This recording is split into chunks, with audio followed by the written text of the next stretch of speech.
ಎಲ್ರಿಗೂ ನಮಸ್ತೆ. ನಾನು ಮಧುರ. ಇದು ನರ್ಸರಿಯಿಂದ ತಂದಂತಹ ಆ್ಯಂಥೂರಿಯಂ ಗಿಡ ತಂದು ಸುಮಾರು 1.5 ತಿಂಗಳು 2 ತಿಂಗಳಾಗ್ತಾ ಬಂತು. ಇದು ನೋಡಿ, ಬರೇ ಕೋಕೋ ಪೀಟಲ್ಲಿ ಅವರು ಹಾಕಿರ್ತಾರೆ. ಆದ್ದರಿಂದ ಇದರಲ್ಲೇ ಇಟ್ಟರೆ ಕೆಲವೊಮ್ಮೆ ಕೊಳೆಯುವ ಸಮಸ್ಯೆ ಕೂಡ ಆಗ್ಬೋದು. ನನಗೆ ಕೊಳಿಲಿಕ್ಕೊಮ್ಮೆ ಸ್ಟಾರ್ಟ್ ಆಯಿತು ಅಂತ ಅನಿಸಿ ಮತ್ತೆ ಅದನ್ನು ರೆಸ್ಕ್ಯೂ ಮಾಡಿದ್ದು.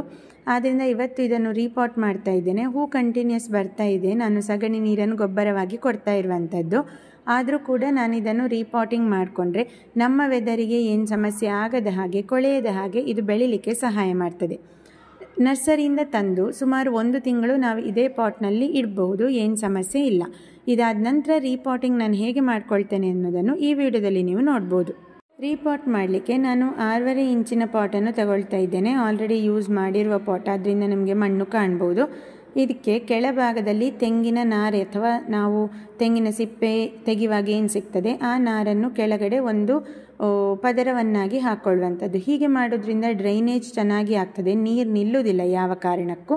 ಹಾಗೆ ಆ್ಯಂಥೂರಿಯಂಗೆ ಹೆಚ್ಚು ಮಣ್ಣು ಬೇಕಾಗುವುದಿಲ್ಲ. ಈ ರೀತಿಯ ಸಿಪ್ಪೆ ಅಥವಾ ಮರದ ತೊಗಟೆಯ ತುಂಡುಗಳು ಅಥವಾ ಅಡಿಕೆ ಸಿಪ್ಪೆಯನ್ನು ಕೂಡ ಬಳಸ್ಬೋದು. ಆದರೆ ತೆಂಗಿನ ಸಿಪ್ಪೆ ತುಂಬ ವರ್ಕ್ ಆಗಿದೆ, ನನಗೆ ಚೆನ್ನಾಗಿ ಆಗಿದೆ.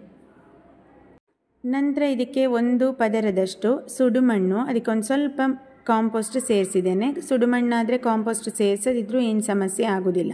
ಹಾಗೆ ಮತ್ತೆ ಇನ್ನೊಂದು ಲೇಯರ್ ಪದರವಾಗಿ ಈ ರೀತಿ ತೆಂಗಿನಕಾಯಿಯ ಸಿಪ್ಪೆಯನ್ನು ಅಥವಾ ನಾರನ್ನೇ ಪುನಃ ಹಾಕ್ಕೊಳ್ಳೋದು, ಮತ್ತೆ ಪುನಃ ಮಣ್ಣನ್ನು ಹಾಕ್ಕೊಳ್ಳೋದು. ಇದೇ ರೀತಿಯಾಗಿ ನಾವು ಮಾಡ್ತಾ ಹೋಗುವಂಥದ್ದು.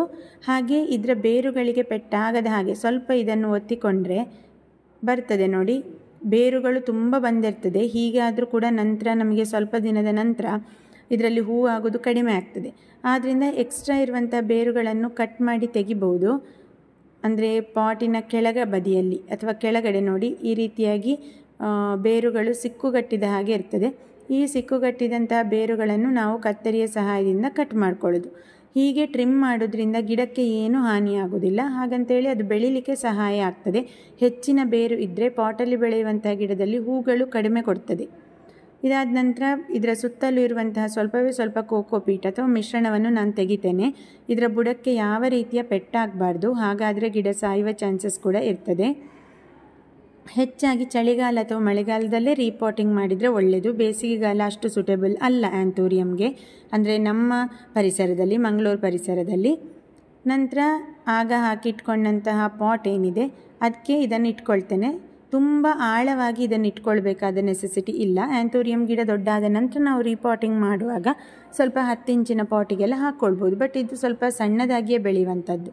ಹಾಗೆ ತೆಂಗಿನ ನಾರನ್ನು ಮತ್ತೆ ಪುನಃ ಗಿಡದ ಸುತ್ತಲೂ ಇಟ್ಕೊಂಡು ಮತ್ತೆ ಮಣ್ಣನ್ನು ಹಾಕ್ಕೊಂಡು ಇದೇ ರೀತಿಯಾಗಿ ಪದರವಾಗಿ ನಾವು ತೆಂಗಿನ ಸಿಪ್ಪೆ ಮತ್ತು ಮಣ್ಣನ್ನು ಹಾಕ್ಕೊಳ್ಳೋದು.